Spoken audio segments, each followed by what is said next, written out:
ustedes. Proclamación del Santo Evangelio según San Marcos. En aquel tiempo, Juan le dijo a Jesús: hemos visto a uno que expulsaba a los demonios en tu nombre, y como no es de los nuestros, se lo prohibimos.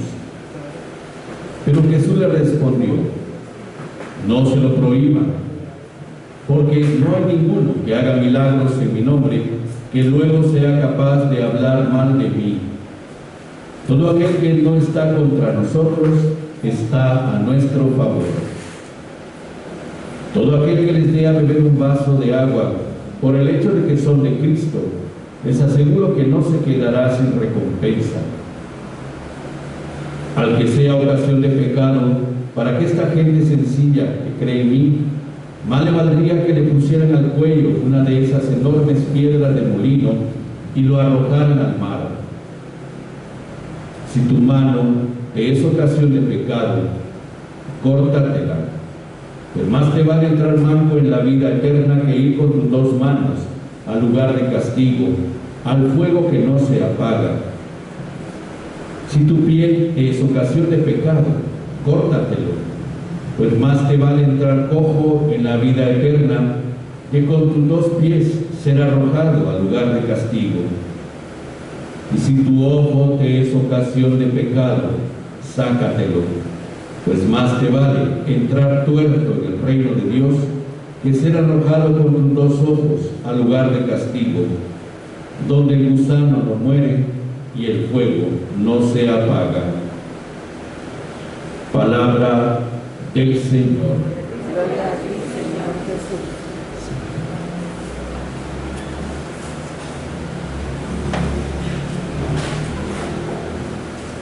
Veamos desde la perspectiva de la intención del Evangelio de hoy dos partes muy bien definidas. La primera, Juan celoso, enojado, indignado, porque alguien que no es del grupo de los discípulos está actuando en nombre de Jesús. Y se lo cuenta a Jesús. Y le dice: se lo prohibimos porque no es de los nuestros. Los judíos tenían, en cierto modo, una mentalidad. La exclusividad de Dios era para ellos. Dios era el Dios de la alianza. Dios los había escogido como su pueblo. Y por lo tanto, ellos pretendían ser los dueños exclusivos de Dios, a pesar de que Dios les hablaba y les hacía ver que no era verdad. Como Jesús se lo repetirá a los escribas y fariseos.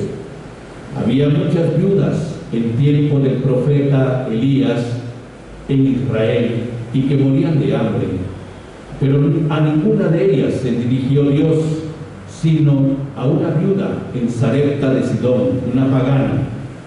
Es decir, Dios no es propiedad de nadie y el bien tampoco es exclusividad de nadie. El reino de los cielos no es un anuncio religioso. El reino de los cielos no es la fundación de una estructura nueva, de una nueva religión estructurada nueva, no. El reino de los cielos es el anuncio de la verdad para que el hombre descubra el camino de la vida, el camino de la libertad, el camino de la justicia, el camino de la paz, el camino, precisamente, de su felicidad. Y por lo tanto, entonces, es un don de Dios para la humanidad. Ya desde el principio, cuando Jesús nace en Belén, precisamente los ángeles dan a entender que viene a revelarse a todo hombre y mujer de buena voluntad. No dice solo a los judíos. Y por lo tanto, entonces, Jesús se indigna contra Juan y contra los discípulos. ¿Por qué?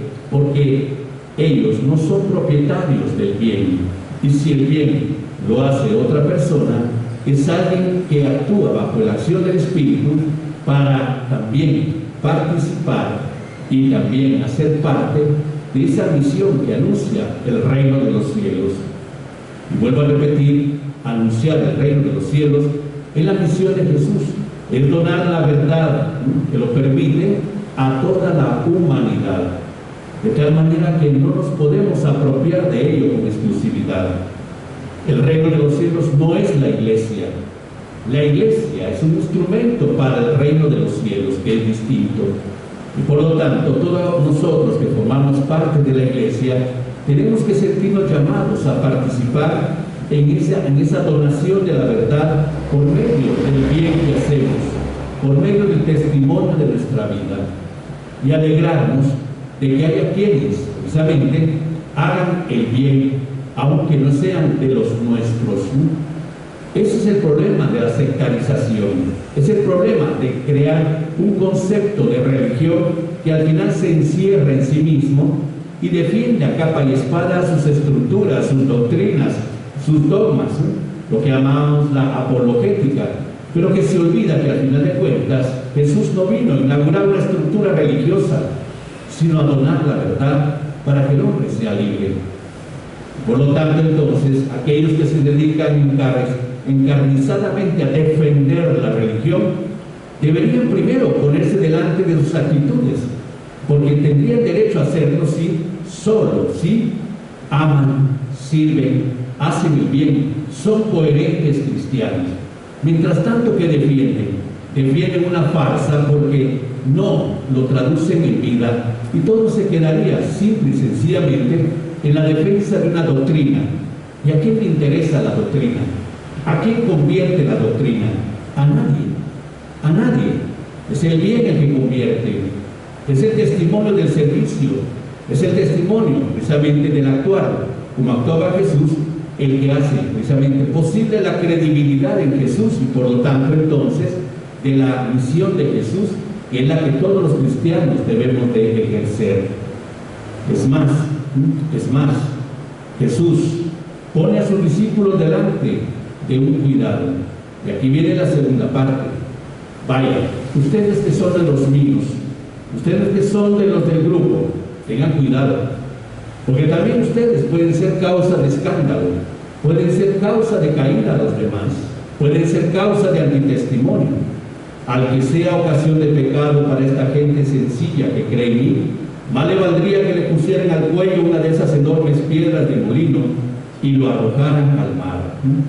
Es decir, lejos de estar pendientes de esa realidad egoísta, celosa y casi exclusivista que pretende apropiarse de Dios y que es muy propia de las sectas y de los fundamentalismos religiosos, tengan cuidado de no ser ustedes instrumentos de tentación, instrumentos de mal, instrumentos de caída para los demás, instrumentos de antitestimonio.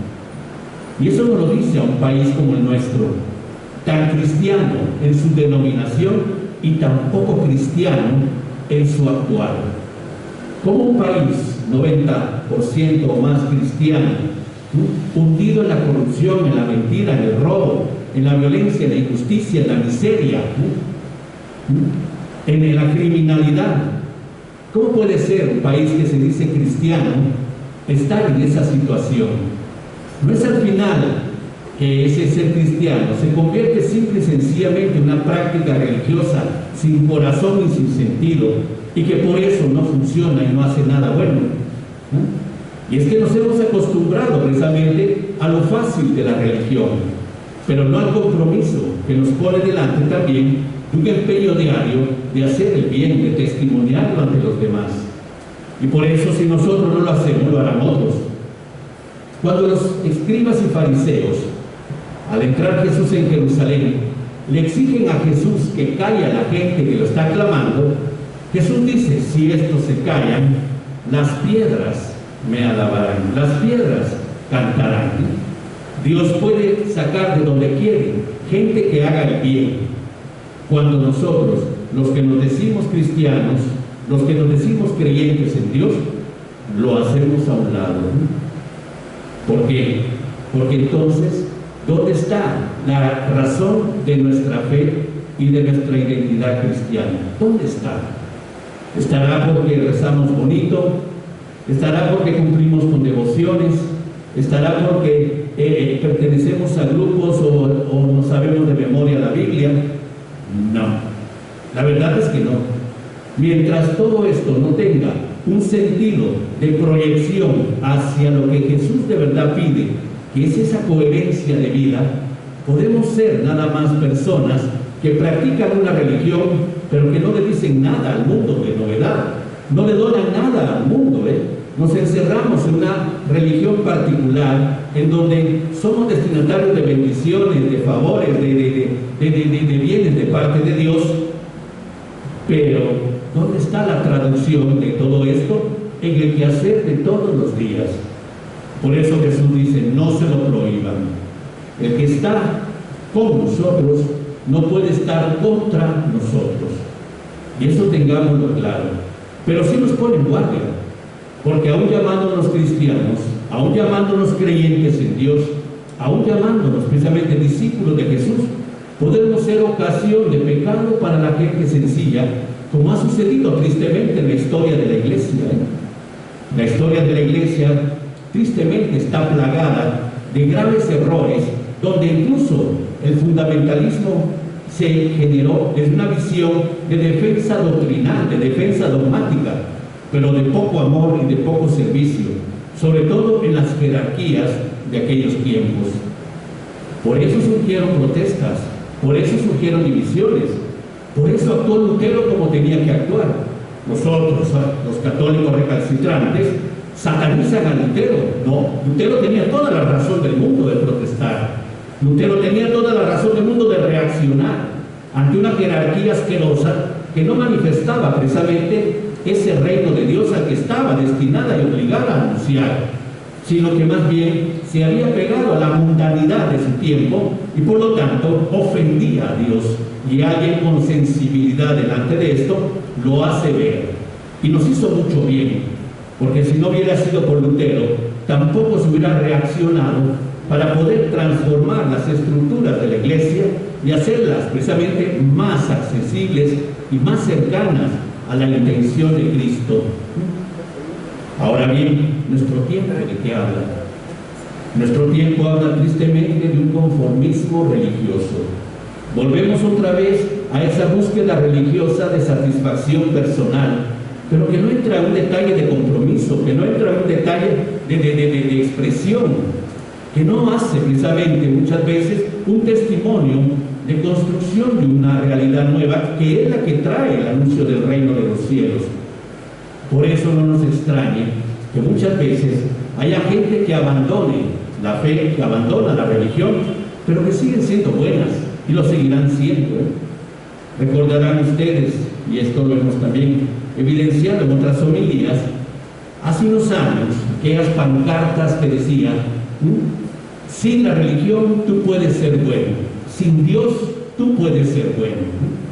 Claro, eso generó obviamente un arrancarse de vestiduras, ¿no?, de los católicos, ¿no? ¿Cómo era posible que se permitiera poner esas pancartas en las calles, ¿no? Que ojalá las quiten porque atentan contra nuestros valores cristianos? No, era un examen, era un señalamiento, una protesta delante de un país cristiano hundido en el mal, hundido en la injusticia, en la violencia, en la corrupción, y se dicen cristianos. Por eso era la llamada de atención. Si eso no funciona, tú puedes funcionar sin eso. Eso estaba diciendo, era un examen para nosotros, era una llamada de atención para nosotros. No era un rasgarse vestiduras hipócritamente delante de alguien que ofendía la religión con esas pancartas. Nos hizo bien. Si alguien las tomó en serio, debió haberse puesto delante de sí mismo y de su fe, de haber hecho un examen de conciencia, si de verdad estaba actuando con coherencia de acuerdo a lo que creía, o simple y sencillamente se había encerrado en una práctica religiosa facilona que al final no servía para nada, no servía para nada. Tristemente, todo lo hemos vuelto razón precisamente de una intención casi personalista de vivir la religión. Mis bendiciones, mis favores, mis oraciones, y eso que habla a los no creyentes, que habla a los que no creen en Dios, que habla a los que no viven una experiencia de religión, ¿de qué les habla? Si al final de cuentas viene a ser una especie de religión personalista, individualista y tantas veces contraria al mandamiento del amor. Por eso no nos escandalice que Jesús haya dicho esto a sus discípulos. No nos escandalice que les haya dicho, déjennos en paz. El que hace el bien no puede hacer el mal. El que esté a nuestro favor no puede estar en contra de nosotros. Pero es que no es de los nuestros, no ha sido bautizado, no ha sido confirmado, no ha hecho la primera comunión. ¿Y qué? ¿Tú qué la has hecho? ¿Tú que eres confirmado? ¿Tú que has hecho tu primera comunión? ¿Tú que eres bautizado? Más bien, ponte de lado precisamente de esta persona. Si hace el bien, con mayor razón lo tendrías que hacer tú, lo tendría que hacer yo. Porque entonces ahí está el descubrimiento verdadero de la intención de Jesús. Y cuidarnos precisamente de no ser escándalo para los demás, porque es verdad, evidenciamos que somos cristianos y venimos señalados de hipócritas, venimos señalados de inútiles, venimos señalados de egoístas, venimos señalados de personas que no aman muchas veces. Y Jesús pone a sus discípulos delante de sus verdaderas aspiraciones. Si tu mano te es ocasión de pecado, córtala. Si tu pie te es ocasión de pecado, córtalo. Si tu ojo te es ocasión de pecado, sácatelo, ¿no? Una forma muy rabínica de enseñar. El ojo pone su mirada en el objetivo. El pie te lleva al objetivo. La mano te hace alcanzar el objetivo. ¿Cuál objetivo? ¿Bueno o malo? ¿De construcción o de destrucción? ¿Del bien o del mal? Si no es para eso, entonces no lo hagas. Ese córtatelo es la capacidad de decir sí cuando es sí y no cuando es no, para no caer precisamente en esa hipocresía religiosa, capaz de vivir como nos ronca la gana, pero detrás, por la espalda, seguir diciendo que alaba a Dios, que cree en Dios, que se persigna, que tiene devociones, etc. Y esa es la realidad de un cristianismo en nuestro país, tantas veces ligado más a preocuparse por defender doctrinas y dogmas que por vivir el mandamiento del amor, que por hacer el bien. Yo aprendí eso de un ateo, de veras, lo aprendí de un ateo. Es una historia que creo que ya conté, pero me gustaría repetirla. Después de ser ordenado sacerdote, yo regresé a Roma para terminar mi especialidad teológica. Ahí un compañero, sacerdote, ya también él, que fue compañero mío de estudios, alemán, me recomendó recibir a un joven, también alemán, que llegaba a Roma, becado, para estudiar un estudio particular que se llama curador de museos. Yo, con todas las indicaciones y todas las instrucciones, recibí a este patojo en Roma, lo ayudé a acomodarse en una residencia universitaria, etc. Este muchacho tenía una sensibilidad artística muy fuerte, pero también esa sensibilidad artística lo llevó también a un conocimiento cultural de lo que es el cristianismo. Y por ejemplo, sabía interpretar las grandes obras barrocas cristianas, por ejemplo, la Pasión de San Mateo de Bach, la Pasión de San Juan de Bach, o por ejemplo el Magnificat, cantado también de Mozart. Sí, todas estas obras religiosas del barroco, y él las sabía interpretar. Pero también los cuadros. Ahí en Roma es un mundo de arte religioso precioso, ¿no? Y él sabía interpretar las figuras. Me acuerdo una vez que entramos a una iglesia, quería ver un cuadro de la visita de María a Santa Isabel, hecho por el Tiziano, un famoso pintor del siglo XVI, y me explicaba, ¿no? Mira el color, los colores significan esto, ella es ahora ella es alguien que está esperando un bebé. Mira, María es la joven, Isabel es la anciana, está por encima de María parada en una grada, María está debajo de la grada, porque es la posición de la anciana con respecto a la joven, pero Isabel está reverenciando a la joven, porque la joven trae al Hijo de Dios. Es decir, me explicaba todo esto.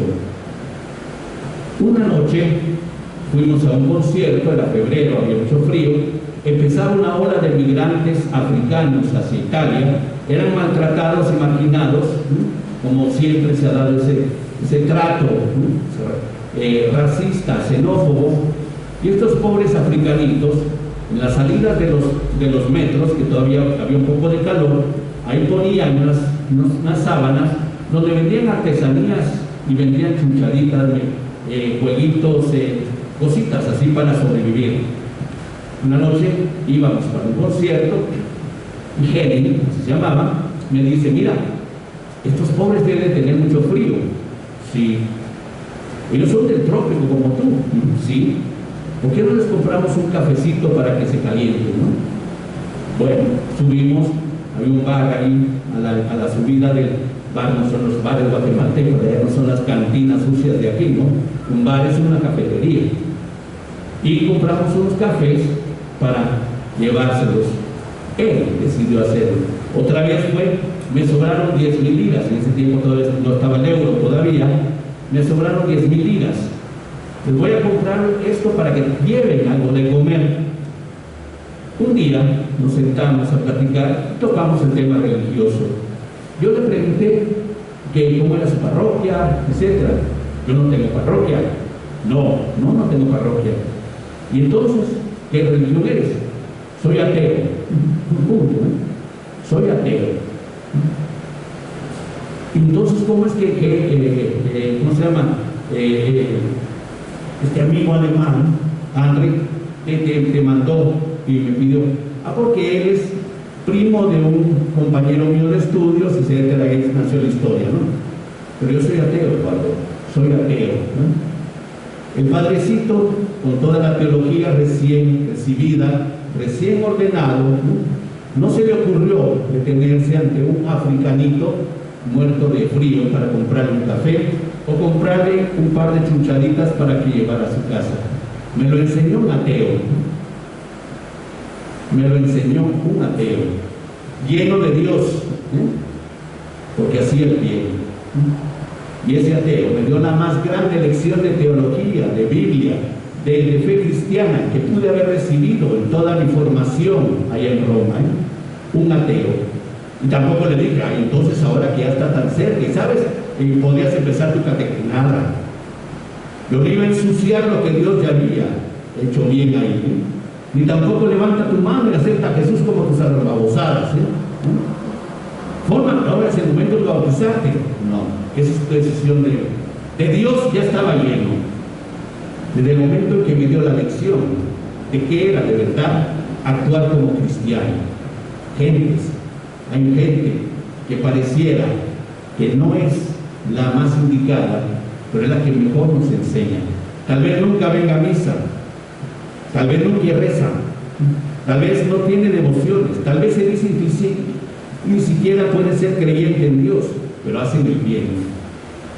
Y ahí es donde Jesús nos dice: no se lo impidan, el bien es un don. La acción del Espíritu está en todas las personas. La religión no es el único ámbito donde Dios se expresa, y menos se vuelve propiedad de religiones.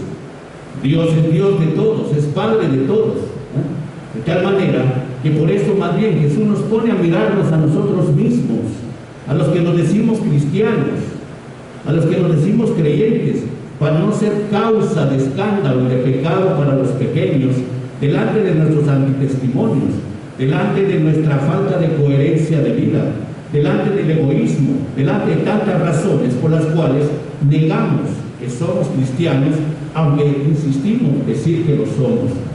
Estar atentos a eso. Eso nos está diciendo Jesús a sus discípulos, a nosotros.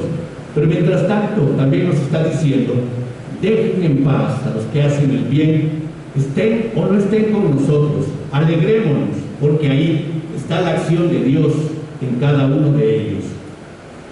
Vamos a confirmar nuestra fe.